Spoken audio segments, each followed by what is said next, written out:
इचलकरंजीतील माजी नगरसेवक संजय तेलनाडे यांचा हद्दपारीचा आदेश काढण्यात आला आहे। आमचं राजकीय अस्तित्व संपुष्टात आणण्यासाठी सत्तेचा दुरुपयोग करून हद्दपारीचा आदेश काढल्याचा आरोप संजय तेलनाडे यांनी केलाय। या विरोधात पुणे आयुक्त कार्यालयात दाद मागणार असल्याचंही त्यांनी सांगितलं। स्पेशियस, लक्झुरियस, सगळं मिळेल अगदी मनासारखं। बटू बिल्डर्स यांचा नवीन गृहप्रकल्प गृहलक्ष्मी रचना। नुकत्याच झालेल्या लोकसभा निवडणुकीमध्ये इचलकरंजी परिसरात इंडिया आघाडीला चांगल्या पद्धतीने मताधिक्य मिळवून देण्यासाठी आम्ही सर्वजण राबलो होतो। त्यामुळे आमचं राजकीय अस्तित्व कुठेतरी संपुष्टात आणण्यासाठी काही विरोधकांनी हे डाव रचले आहेत, असंही ते बोलताना म्हणाले।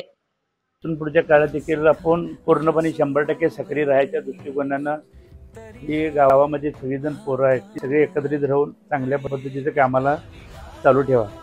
पण आता कुठंतर आपल्यावर हद्दपार आणि हे झाल्या म्हणून 1% देखील खचून कोण जायचं नाही। त्याला काय फारसा मोठा काय इश्यू नाही त्याचा।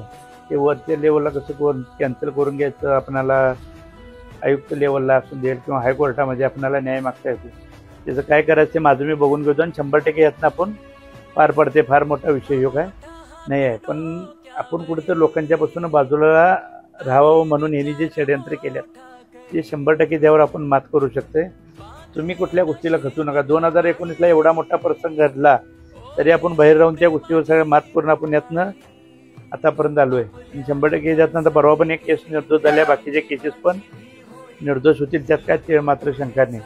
पण तुम्ही वट कुठल्या गोष्टी बाबा आज मालकावर जाणे असं झालंय आणि काय होईल म्हणून ह्या गोष्टीला खचून न जाता कामात तुम्ही सगळीजण राहा।